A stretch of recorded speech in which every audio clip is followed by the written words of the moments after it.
Hello, everybody. It's a pleasure to be here and experience humidity once again. I didn't realize, Melissa, that it was voluntary giving a hot topics presentation. If I'd known that, maybe I wouldn't be here. But I'm thrilled about it. I thought it came with the territory.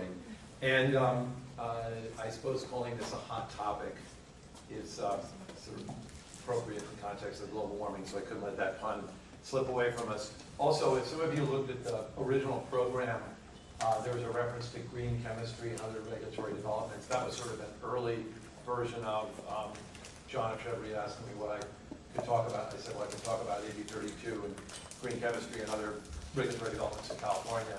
And then as time went on, we thought just talking about AB 32 was more than enough. The present, and by the way, if you're interested in green chemistry issues, I work on this also. I'm happy to talk with you separately. And if you are a law student or getting an LLM, there are lots of good topics today, and we've made great notes for articles, so keep that in mind. I wondered today about the audience, and so I sort of assumed that there would be people in the audience who knew nothing about AB 32, and there would be, I see one person nodding their head. That's good to have an honest person in the audience, thank you. And then others in the room would probably know more about AB 32 than I do, and would certainly know more about certain aspects of AB 32, the Assembly Bill 32, which is the climate change law in California. So I try to steer somewhat of a middle course between what you, someone who may know nothing about it is just getting up to speed, and then touching on some of the most important issues. So somewhat like the course I'm teaching in business transactions, this is truly drinking from the climate change fire hose for the next 30 minutes here, and I'll try to leave time at the end. If you have a clarifying question, I'll entertain it if it's incredibly short. Otherwise, if you could save it until the end, that would be great. So let me start by talking about California a little bit. And this picture wasn't taken in California, but I had searched for a photograph of Arnold Schwarzenegger because I knew you wanted to see one, and I got his double here by a covered bridge in Vermont. And you know the old story about why California is like granola? Does anybody know why California is like granola? Because it's filled with nuts and flakes. And California's actually been the precursor for much of national federal legislation, including RCRA, which was passed in the Resource Conservation Recovery Act passed in 1976, which was largely based on California's hazardous waste law, which was passed in 1974. And the Clean Air Act, the Federal Clean Air Act, large portions of which the original Clean Air Act in 1970 came from air quality regulation in California. So California's been a leader for a number of reasons, partially a history of innovation, partially because 1 out of every 8 Americans lives in the state of California. We have, by Wikipedia telling me this morning, a little bit more than 38 million people living in California, and the 12th largest economy in the world. The economy of California is about, I think, it's about the size of the economy of France or the economy of Italy. So it's a very, very, very, very big place, both geographically, in terms of people, and in terms of ideas. And what I'm going to talk about today, it's just the overview slide here, is a little bit of context and background, which will be known to most of you. Some regulatory updates, what's in the pipeline from a regulatory standpoint, some litigation challenges, and some conclusions and observations. But let me offer a few initial comments first.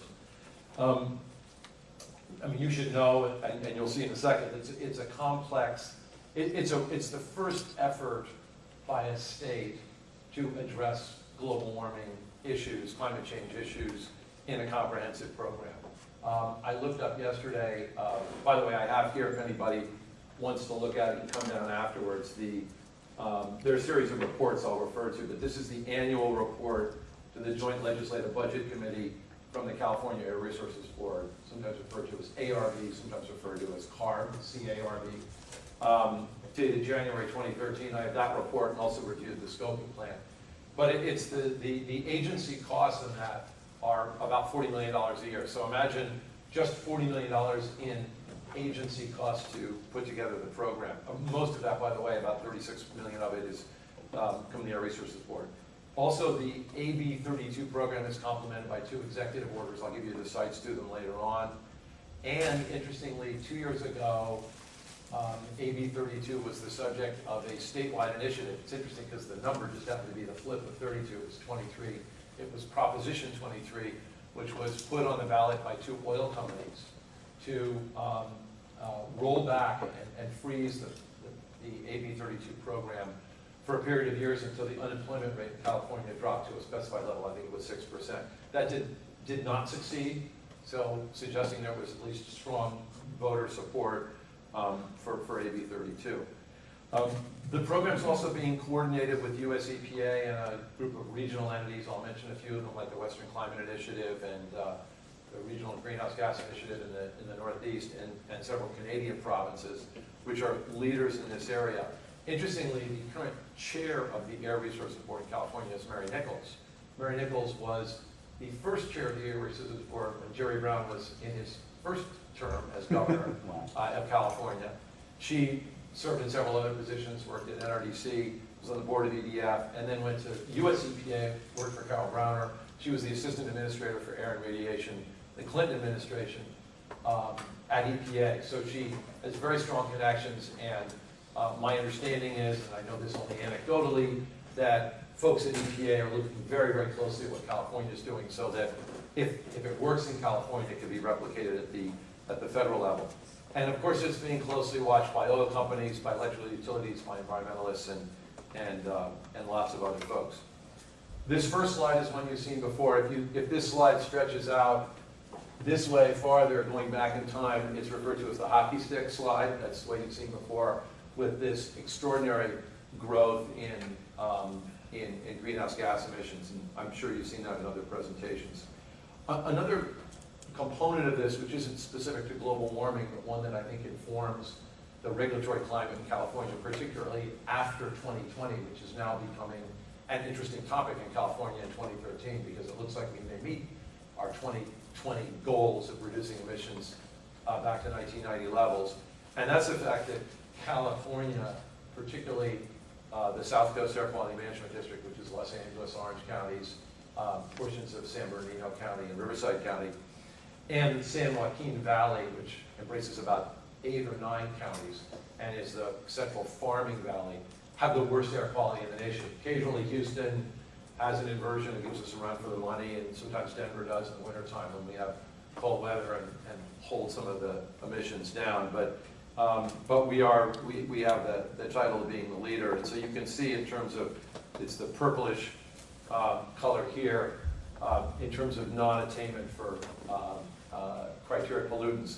And so we've got the issue of trying to reach clean air as well as controlling our greenhouse gas emissions.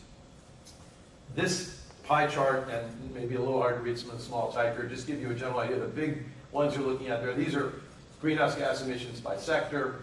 You can see transportation is the biggest sector, weighing at 38%, then industrial at 20%, then electricity, and that's divided up both import electricity and electricity which is generated in the state. California, of course, imports a lot of its electricity, about half of it, and AB 32 regulates the generation of electricity, which raises resource shuffling issues, which I'll talk about in a little bit. A bunch of things going on in the market. The most obvious, of course, is what's happened in the last 5-6 years in the economy, with the recession starting in 2006, 2007. So that accounts for the second bullet there, low demand growth. Switching from coal, of course, that's gotten recent impetus from some of the murmurings of what's going to come out of the EPA as in the second Obama term. Renewable portfolio standards, sometimes referred to as RPS, because all environmental lawyers must use acronyms. And those are requirements for utilities to have a portion of the electricity that they provide to their consumers come from renewable sources, wind, solar, hydro, and so forth. Integrating those renewables into the grid, and then, of course, siting facilities. And I don't see Alex here, I don't think, but I think Alex, am I pronouncing it correctly, John? Glass. Who's here as a visiting scholar, works a lot on these kinds of issues, and if you have an interest in that topic, you should talk to her. And I think on Friday, for one of the other professor's classes, she's going to be talking a little bit about that. You may want to sit in if you have an interest. So here's the good news. If you look at this chart, now this is either good news in controlling greenhouse gas emissions if you are from a certain environmentalist stripe, and if you are maybe an economist, you're just saying all this really reflects is the decline of business activity in the state of California over the last 5 years. And this is an ongoing battle. But as you can see from the trend lines here, California is on track to meet the 2020 target, which you'll see, I think, in the next slide, or one or two more, 427 million metric tons of greenhouse gas emissions. And in all honesty, obviously a lot of this is a decline in economic activity, but also the components of the program, which I'll tell you about, account for this. So what are those components? And I'm going to highlight a few of these in specific slides. But here they are as a group. Cap and trade regulation, which is the component of the program that gets the most press, and interestingly was not part of the original statute, but was discretionary to the ARB, and the ARB developed it in its first scoping plan. The low carbon fuel standard, LCFS, which is probably the most problematic aspect of the AB 32 program. Clean cars, energy efficiency, and California, by the way, is the most energy efficient state by far, mostly related to some building code requirements that were adopted a long time ago when Jerry Brown was in his first time as governor of the state of California. Landfill methane controls, various products, and then I think a really, really interesting one, which probably is more of a harbinger of the future and possibly a key component of the international course that the school will hopefully be offering in a year or two, in coordination with John and Melissa on comparing some European land use planning measures and ones in the United States, but requirements basically devoted to infill, trying to reduce sprawl as a greenhouse gas control, not a land use control, but a greenhouse gas control method. And if you look at this slide, you can get some sense of how these measure out, and probably easiest just to point up there and you can see it. Well, I'll just read it to you so you can make sure you can follow them. At the top is cap and trade, that's 18 million metric tons, then the low carbon fuel standard, clean cars, SB 375, the renewable portfolio standard, efficiency products, and other measures. So the gray on the bar on the left, the gray, light gray chunk at the top below the dark gray is the chunk of emissions that the AB 32 program is trying to take out of the existing inventory of emissions to meet the 2020 goal of getting back to 1990 levels of emissions. So that's the overall structure of how the program is put together. And, you know, cutting to the chase, aside from the low carbon fuel standard, which is probably the most problematic one in there, most of those others are pretty much on track. What are we, we're almost 7 years out in terms of the passage of the bill. The structure for accomplishing the AB 32 measures is done through what are called scoping plans. You may have, you may know about the scoping process, probably in terms of environmental impact reports and things like that. The scoping plan provides by statute that the Air Resources Board is supposed to develop maximum feasible and cost-effective reductions. You may see some litigation on that cost-effective factor at some later point. The bill was passed in 2006, so it would have been effective January 1 of 2007. The ARB releases its original scoping plan in December 2008, so I had about 2 years to do it. 900-page report, that's where we see the first proposal for the cap and trade program. And then there are updates on that every 5 years. So the ARB is currently in the process, and they have released and had a hearing on June 13th of this year in Sacramento, which was online. By the way, if you're interested in this, all of the Air Resources Board information and public workshops are online. You go to the California Resources Board, I think it's just arb.ca.gov website to get that information. And so we'll expect the board to approve the new scoping plan, which reflects the last 5-6 years of developments in the new one that will be adopted. In addition to what AB 32 requires, we have 2 executive orders, the 2 that are cited here, which were S305 from 2005. That was Governor Schwarzenegger's goal, and then Brown's on transportation, both trying to meet a goal of 80% below 1990 levels, so dropping another 20% off that dark gray chart that I showed you earlier. In addition, because of Clean Air Act requirements, we're looking at state implementation plans with interim goals in the 2030, 2035 timeframe.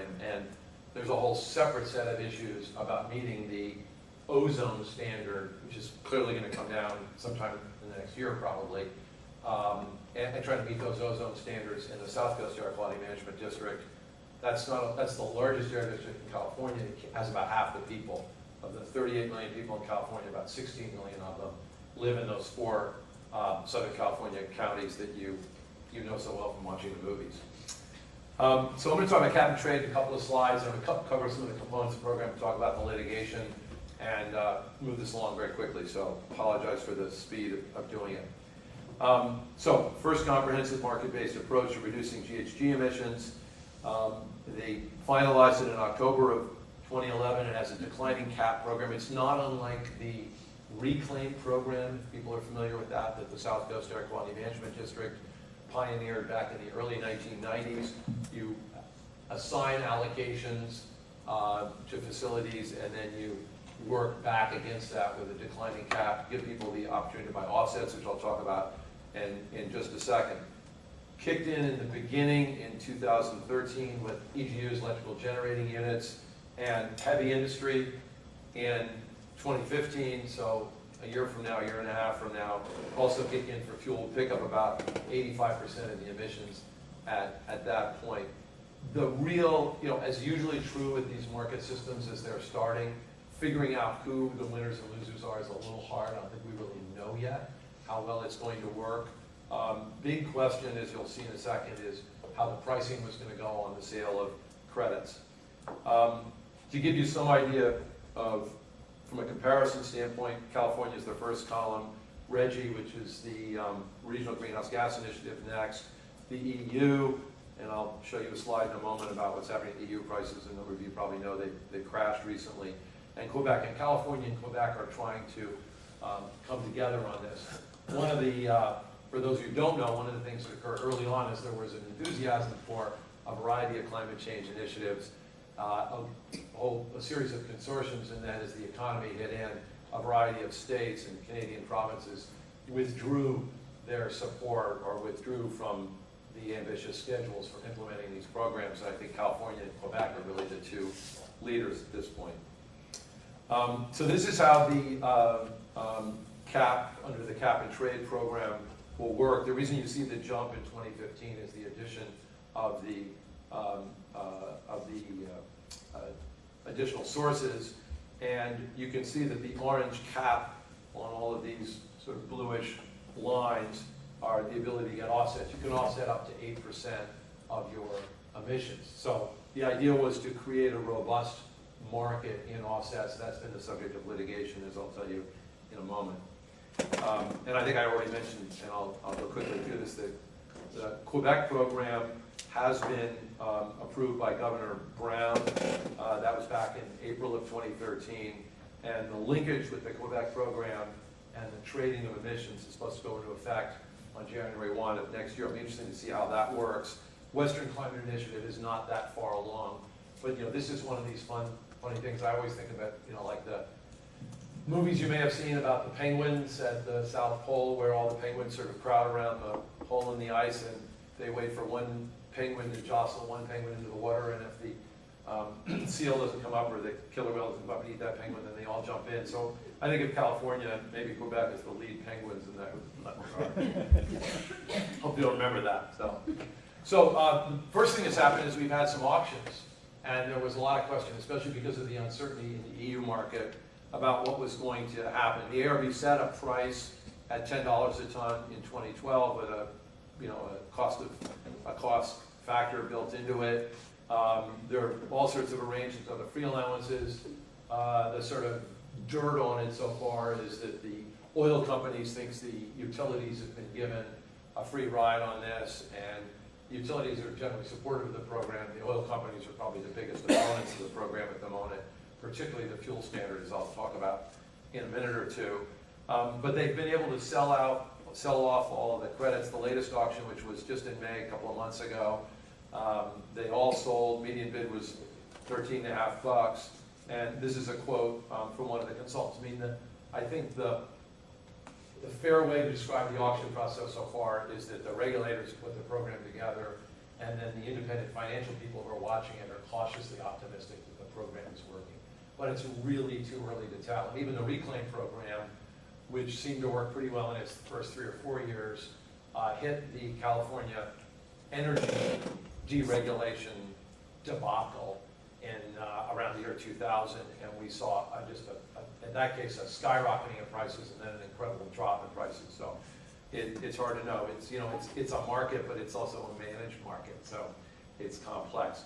And you can see from this graph, these are credit trading prices that they originally traded pretty high, then they went down, then they came up, and they're running pretty steady in that line that you can sort of see between the two halves there. John? The sellers include utilities? Are they only sellers? No, again, you've got a variety of facilities, cement plants, things like that, variety of industrial facilities. Oh no, there are other sellers in there, and then there are offsets as well that are in the market. The EU market, and this is just from a slide from The Economist, took a dive, and I'm not following the EU in any detail, just the sort of articles that I read that were in the trade press about it, but they've seen their spot prices go, from $20 a ton down below 5, or 20 euros a ton down below 5. So that market is in disarray at the moment. Of course, you all know that the European economies, and particularly some of the European countries who are suffering so badly, like Greece and Cyprus and others, may be depressing that. So there's a whole bunch of factors that are involved that others who know more about it can probably tell you. A very interesting question in California is, what are we going to do with the auction revenues? No surprise to any of you that the state of California had a terrible budget shortfall. We actually approved a tax increase in California. That was a really big deal a year ago. And Governor Brown was a leader in that, did a terrific job. And so now we have, California is not flush by any means, but we have the auctions revenues, which are possibly as much as $1 billion. And of course, the legislature is bickering, and the California legislature doesn't have a monopoly on bickering, but they do it in a really big way. And there's a lot of fighting going on about how those auction revenues are going to be spent. So Governor Brown came back and said, well, fine, I'm going to take $500 million of those revenues, I'm going to borrow it while you figure out how you want to spend the auction revenues, and I'm going to use it to fill budget shortfalls. And since he has a line item veto in California, he said, if you don't agree, we're going to have a line item veto. I'm going to use my line item veto. So they all fussed and screamed about it, and now it's a done deal, as you can see at the very end of the slide. Jumping now to the next topic in AB 32, it's the low carbon fuel standard. And this is a really interesting one from a technical and scientific standpoint, and I wish I could tell you I knew something about some of the science involved in doing it. But the idea is, and I'm going to show you a slide in a moment which compares carbon intensity, which is sort of an interesting concept, is, can we figure, knowing that transportation was the biggest piece of that pie that you saw earlier, how do we take some of those transportation emissions and reduce them? We have a bunch of other reasons in California for reducing transportation emissions, because diesel fuel emissions account for a lot of the toxic or modeled toxic impacts in California, as well as contributing to our ozone problems. And that's a tension that's built into this. So there's a life cycle analysis, and you develop a carbon intensity. That carbon intensity also is a factor of how far away the fuel comes, because if you have a fuel, these by the way are biofuels, typically ethanol and others that are blended into petroleum fuels to reduce the carbon intensity. But if that biofuel has to be grown as a form of corn in Brazil and refined in Brazil and then shipped here, you've got all the greenhouse gas emissions associated with getting that here, as opposed to, say, growing the corn in California, doing it that way. Raises some interesting Commerce Clause questions, as I'll mention in a second. In this slide, you can see the carbon intensity factor. So you can see that if you look at the second row, that is ethanol from corn, Midwest average, that while the direct emissions number is less, the land use or other indirect effect assigns a value of 30 to add it up. Midwestern corn growers are not happy about that additional impact. So figuring that out is an issue. the refineries, and in California, because we have our own Clean Air Act and because we have our own gasoline, which is formulated for California for air quality reasons, and we have, by the way, winter gasoline and summer gasoline because we have more pollution in the summertime. The refiners, the California gasoline is refined in California.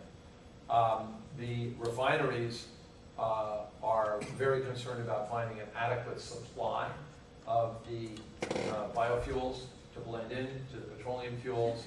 And there are questions about what the air quality impacts will be about doing that. So this is very much in play at the moment, and several oil companies are really trying to create a broader public debate and engagement about this issue. The Air Resources Board has responded by drafting what they call an alternative compliance white paper. It was released on May 24th of this year, with some cost containment options. The oil industry criticized it as a Band-Aid. What the oil industry is saying is basically all you're really doing is taxing us because some of these options are just paying money and not leading really to any improvement in greenhouse gas reductions or air quality. And so there's going to be a review of this in October. I think 2013 is going to be an interesting year, both with the low carbon fuel standard and with the approval of the scoping plan, because it's a chance to take a look at it. Another component of the program is the use of offsets. This is something my law firm and I've worked on a pro bono basis for the Climate Action Reserve, CAR, which is one of the carbon registries in California, and both develops and approves offsets. But you, as I said earlier, you can get an 8% credit using offsets. The issue on offsets is you have to show that they are additional within the meaning of the California Code of Regulations, and that's the citation you can see right there. And that has been the subject of litigation. I'll just raise that when we get to that case. There have been four offset protocols developed in the state of California, one for urban forestry, one for forestry, one for ozone depleting substances, and one for livestock projects. There's two others that are being developed, coal mine methane and rice cultivation. We'll probably see some more.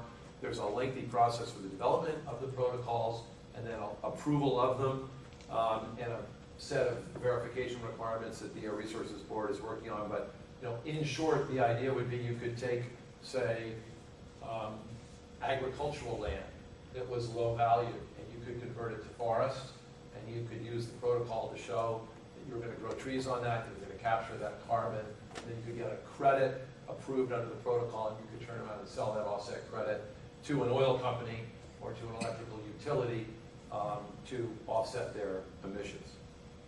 And you can see from this chart the opportunities that are available there. The demand is, of course, much larger than the supply. That's because only a certain number of protocols have been developed at this point, but we're expecting a bunch more to be approved in the next year or two. Another issue that's out there, a real hot issue, is resource shuffling.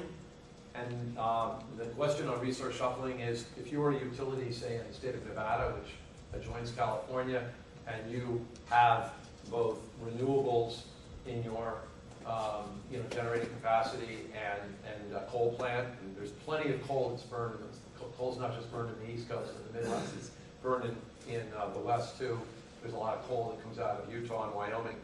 And the question is, can you then shuffle your resource and send your renewable power to California so the California utilities can take advantage of that, and then burn dirty coal in Utah? And how do you work that out? And interesting on this issue, the utilities, in part because of part because of Enron and part because of the whole debacle over deregulation in California, are terrified, and because the main utilities are publicly owned utilities, and very highly regulated, worried about the liability that might be associated with resource shuffling and the lack of clarity in the statute. So there's been some effort to address that. They've suspended the attestation requirements on resource shuffling for 18 months. They've developed some safe harbor exemptions, as you can see here. There's some more explicit definitions of the resource shuffling activities.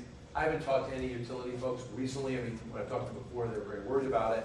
I don't know whether this satisfies it, but again, we will see further definition of it. And these resource shuffling issues are not going to apply only in California. I think it's going to be a model for elsewhere. Rulemaking topics that are coming up. Here's the list. I've already identified: resource shuffling, combined heat and power, emissions leakage, offset programs, cost containment, ethanol, a variety of things. All of these are on the rulemaking calendar, either for 2013 or early in 2014. So we're going to see a bunch of guidance on that. You can get some idea of why the Air Resources Board might have a $35 million a year budget in trying to develop this program. I'll briefly talk about litigation because it's 12:40 now and 12:45 for questions, right? And so apologies for the very quick run through them. Two cases on allowances, auctions, and taxing. In California, who brought you Prop 13, which was a freeze on property taxes back in the 1970s. The Pacific Legal Foundation in the Morningstar Packing case and the California Chamber of Commerce have both brought litigation on this. Some of this has to do with a recent proposition which was adopted requiring a 2/3 majority vote on approving taxes. That's set for argument in August, so this time, or a little more than a month from now, we may see where we end up on those cases. By the way, on that one, the Chamber of Commerce filed its lawsuit on the day before the auction was scheduled. So it was a little bit of a PR move by the Chamber in that regard. Rocky Mountain Farmers Union v. Goldstein is a case involving this application of the Dormant Commerce Clause, and I won't even try to analyze that today, but there are probably others in the audience who do much better than I can on it. And again, you may want to talk to Alex about this, but this goes to this issue of balancing out the interests of out-of-state electricity producers and in-state electricity producers. This was argued before the Ninth Circuit Court of Appeals in October of 2012. Judge Fletcher was one of the judges on that panel. She died a week later. And so the question is, we're going to see a new panel decision on it. To my knowledge, as of maybe a week ago, I didn't check today, we don't have a word on how that's going to be sorted out. Low carbon fuel standard has been the subject of litigation. It's gone up to the California Court of Appeal, which is our intermediate court, before our Supreme Court. There was a tentative issued on that on June 3rd, that there was a violation of CEQA, which is the California Environmental Quality Act. That's the corollary to NEPA. And because of approval authority between the board and the executive officer. Interesting, the court would allow the low carbon fuel standard to stay in place. I believe the court in its tentative asked the parties to brief the consequences of its ruling. So they're waiting for another round of paper on that. We may see something, whether that goes up to the California Supreme Court or not, we don't know. The Citizens Climate Lobby case is one that our law firm represented, one of the interveners, the Climate Action Reserve. Really interesting one in which two EPA lawyers from Region 9 in San Francisco were moonlighting, I assume with the knowledge, or at least there was no objection to that. We have an EPA person here who can tell us whether it's okay. Moonlighting as counsel to two environmental groups, the Citizens Climate Lobby and another one called the Save Our Children Federation, to challenge the offset protocols and saying they had to be analyzed on a case-by-case basis, and you really shouldn't allow additionality because what you're doing. So these are EPA lawyers representing environmentalist groups suing the Air Resources Board saying you shouldn't allow offsets because they think offsets is basically allowing there to be more pollution. And lined up on the other side was the Air Resources Board, that was the defendant, a variety of utilities who were interested in having the offsets available to them, and a bunch of environmental groups. And I think we had an oil company in there too. So it's the first time I've ever seen the Environmental Defense Fund and oil company as co-interveners on the same side of the case. It can happen. We had earlier litigation from 2012 just on the overall scoping plan. That did not survive on appeal. And in fact, the published decision on that showed great deference sort of Chevron-like deference to the administrative interpretation. So, you know, I think there's already some pretty good case law out there supportive of AB 32. There are some NAFTA sovereign entity challenges that are floating around out there. So law students, great note, are subjects here. Federal Power Act preemption issues, something that John Chillian knows about. He was co-counsel with me on a case in the U.S. Supreme Court, which we lost 8-zip back in the 80s.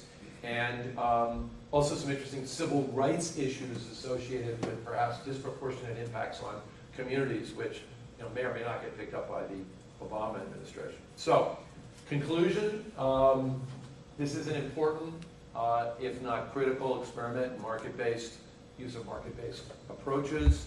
We're going to continue to see litigation. Everybody's following this and watching it carefully. It's very complex.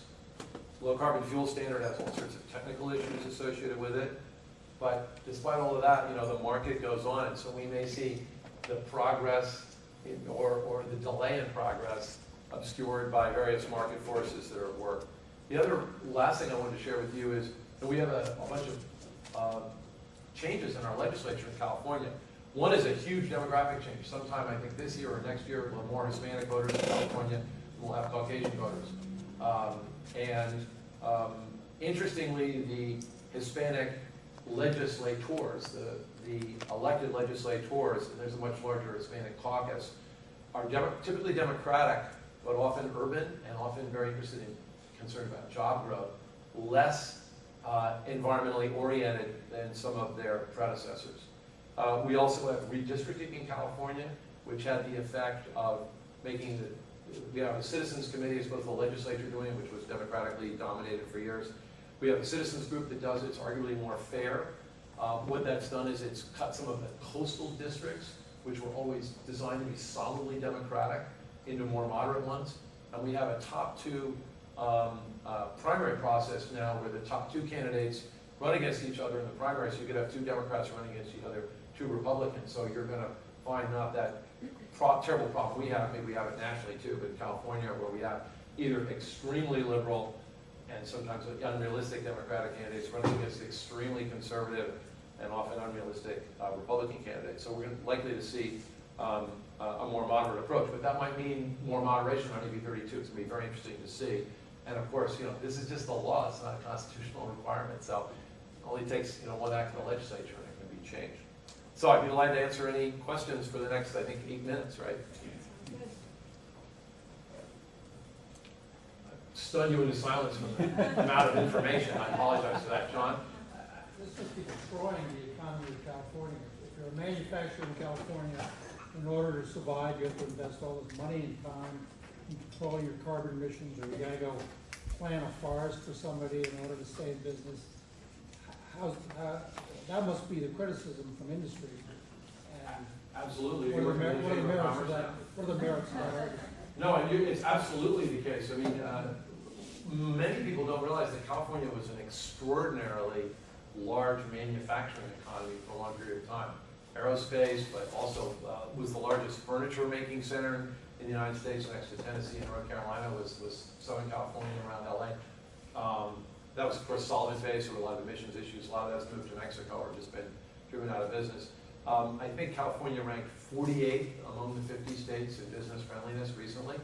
And we are regularly bombarded in California with advertisements from the state of Texas encouraging people to come start their business there. So it's a really big issue. Now, if you talk to people on the environmentalist and agency side of it, the thought is that we're going to develop an economy that's much more sensible, it's much more future-looking, and develop a lot of the technologies. I have a client in San Diego who makes gas turbines. They make some of the most developed, highly developed gas turbines in the world. They sell them all over the world. They can't sell their gas turbines in California because they don't meet California standards. So it's a terrible problem. The business is in California, but they can't even meet California standards to sell them. You mentioned two executive orders that would kind of push these standards to a much more ambitious level. Do you think they have any legal significance at all? Well, it's a great question. I mean, you're Californian, and you probably thought about that same issue, and you worked on some of these issues. I mean, my understanding of those executive orders is they're binding on the departments while that governor is in place, and they can, of course, be changed by the next governor. So, you know, they're really sort of like policy statements about what we want to do. And, you know, there's, you know, I was reading one of the reporters yesterday, you know, there are fights brewing in the legislature about what's going to happen. So it's kind of a funny battle that's going on, people watching it really carefully to see what's going to happen. The interesting thing I noticed, maybe in response to both your questions, was the oil companies. I went to a briefing by a big California oil company a couple of weeks ago, because I serve on the environmental committee of the Los Angeles Chamber of Commerce. Is their view is that the program as a whole is going to hold together and withstand challenge. The low carbon fuel standard is probably going to need to be rethought, but nobody has figured out exactly how that's going to be done, because the cap and trade program is the backup to it. And you want to see further cuts in cap and trade, which is going to drive prices up, or do you want to try to make low carbon fuel standard work? And if you talk to Mary Nichols, who's come and spoken to the chamber, she'll say pretty much the same thing. We gotta keep working on it. Yeah. What do you know about the status of potential international linkages, for example, with the Governor's Climate Initiative and the forestry projects that are going on?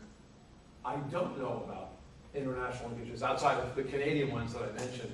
I'm not sure. Are you talking about just globally, or? No, well, Governor Schwarzenegger has signed an agreement with several governors from Brazilian states and also, I think, Chiapas in Mexico, looking at using forestry and RED projects in those countries, not as necessarily an international offset, but bringing it into California's cap and trade structure somehow. I know this was Schwarzenegger's pet project, and I just didn't know, haven't heard a lot about where it's going since then, but there was a whole lot of money and political capital behind it. I know that CARB was really nervous about saying the words international offset, so they weren't framed that way. It was framed as a cooperative agreement, but I just haven't heard much about it since Governor Brown's taken office. I do know, because of our work with Climate Action Reserve, and they both developed and certified protocols, that the forest protocol, the natural forest protocol is applicable in Mexico and Brazil. So that may be just as a result of that effort. I'm not aware of any offset credits being generated yet out of Mexican forests or Brazilian forests for use in California, but theoretically that could happen under the protocol. But there may be some regulatory steps that need to take place within the ARB before that happens. Great topic for a note. Other questions? Great. I'll be around afterwards. Thank you very much. Hope it's helpful.